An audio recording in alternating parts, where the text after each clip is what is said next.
You're watching Football Daily and here are this week's biggest transfer headlines. With the January window slamming shut on Monday night, we've got a special edition lined up for you today, looking at how some of the biggest deadline deals got done and which ones failed. Let's go. We begin at Everton, where there have been a number of new faces through the door over the last few days. It's been a busy month for the Toffees, with Luca Dean getting sold to Aston Villa following a fallout with Rafa Benitez, who was then sacked, while Nathan Patterson and Vitali Mykolenko were signed for around £34 million combined, with Anwar El Ghazi also joining on loan. Then on deadline day, Frank Lampard was officially announced as Benitez's permanent replacement, Donny van de Beek arrived from Man United on loan, and Dele Alli was signed on a deal which could end up costing the club £40 million in transfer fees if performance-related add-ons are triggered. Lampard is a long-time fan of the former Tottenham midfielder, even tipping him to break his own Premier League goal-scoring record back in 2017. And despite having only a limited amount of time to make his mark on the January window, made signing the Englishman a priority. Alli has of course endured a tough 2 years, scoring just once in the league since the start of last season and failing to truly make his mark under 3 successive managers. On signing for Everton, the player expressed his desire to simply enjoy playing football again and his excitement at the prospect of working with Frank Lampard. Fans will be hoping the pair can reignite his spark at Goodison Park.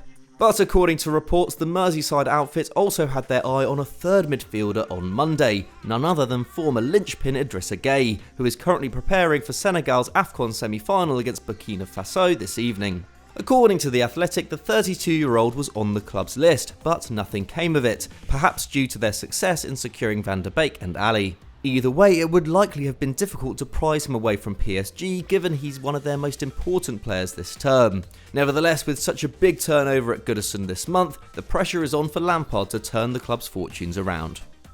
Next we go to Arsenal, where there's a decent amount to unpack. The big deadline day story was of course Pierre-Emerick Aubameyang's move to Barcelona. Linked with the Blaugrana for a number of years now, the 31-year-old has finally made the switch to the Camp Nou following a tough final 18 months at the Emirates, which culminated in him being dropped from the squad and stripped of the captaincy for disciplinary reasons in December.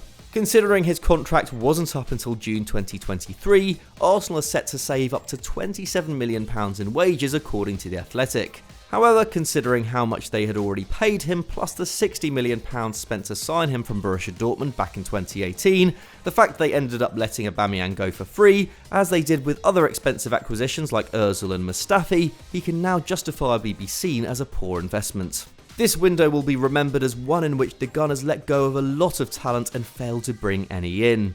Ainsley Maitland-Niles was loaned to Roma, Sead Kolasinac and Callum Chambers let go for free to Marseille and Aston Villa, while the club's month-long pursuit of a striker ended in disappointment.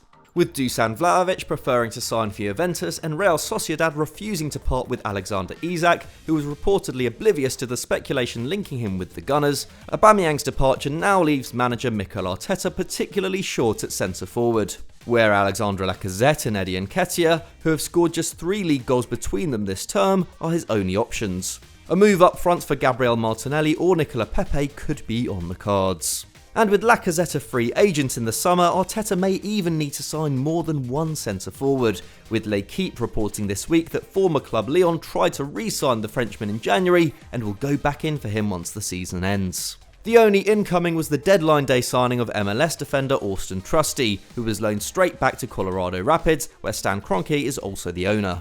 But Arsenal fans, we want to hear from you. With the squad thinner now than before the window opened, how do you rate your chances of making the top 4? Let us know in the comments. Before we move on to our next story, a quick reminder to subscribe to Football Daily and hit the bell so you're notified whenever we next upload.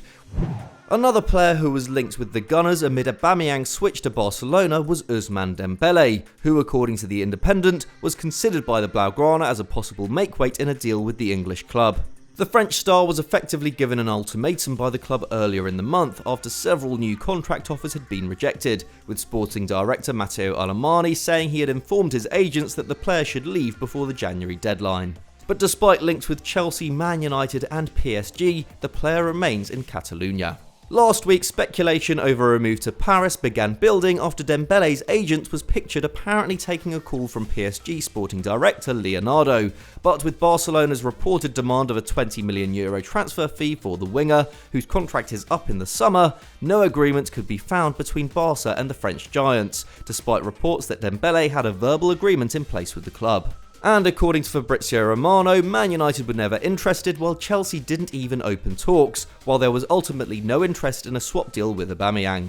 The signing of the Gabon captain plus Ferran Torres and Adama Traore this month means that Dembele, who has played just 6 times this season due to injury, now faces an even tougher challenge to make the starting 11 as he prepares for a Bosman transfer in the summer. Club president Joan Laporta even weighed in on the situation, saying that Dembele's decision to stay makes no sense, it is bad for him and bad for the club, although he also suggested that the player already has an agreement with another club ahead of a move in the summer, by our estimations, probably PSG. The player previously said he would not be pressured by Barca into moving this month, and considering he wasn't keen to take the kind of pay cut Barca required to sign a new deal at the Camp Nou, the decision to wait until the season's end and spare suitors a transfer fee should work out in his favour when it comes to negotiating wages. But where would you like to see Dembele go next? Let us know down below. Another club like Arsenal that has been criticised for a lack of results in the transfer market amid a push for European football is West Ham. The London club are currently 1 point off the top 4, although they have played more games than rivals Man United, Arsenal and Tottenham, and there have been fears among fans that with a relatively small squad, they could drop off in the final months of the campaign. And with Wolves just 3 points off them with 2 games in hand, those fears are far from unfounded. The club's failure to sign anyone in the transfer window will have done little to ease those fears, but it wasn't for a lack of trying. The Hammers have been linked with a number of significant names over the last month and in a variety of different positions. Jesse Lingard has been a target ever since his superb loan spell at the London Stadium in the second half of the 2021 campaign, but with Man United not keen to sell to a direct rival, that door remained closed last month. The club was also heavily linked with Leeds pair Raphinha and Calvin Phillips over the weekend, but with the Yorkshire outfit stretched and also not adding any new players in January, both players were understandably considered off limits. Then there was the search for a striker. Mikel Antonio has scored just twice since October, and with no specialist centre-forward in the squad, this was seen as a priority, with Benfica star Darwin Nuñez, who has scored 18 goals in 16 League and Champions League starts this term, reported to be close to moving to the club over the weekend. However, by Monday, Sky in Italy had revealed that an offer of €45 million plus add-ons had been rejected by the Portuguese outfit, while a late push for Atalanta top scorer Duvan Zapata, which involved a £35 million bid according to Gianluca Di Marzio, also failed. The return of Kurt Zouma from injury is of course a plus, but with Angelo Ogbonna out for the season, the failure to sign a centre-back, something that was widely expected to happen, will also be of disappointment to fans, who will be hoping a big summer awaits following such a quiet window. So that's all we have time for on this week's edition of Transfer Talk, but who do you think were the biggest winners and losers of the January window? Let us know down below and we'll do our best to reply. If you enjoyed this video, please give us a like as it really helps us with the YouTube algorithm, and why not click on screen right now for more great Football Daily content. Thanks for watching and we'll see you next time.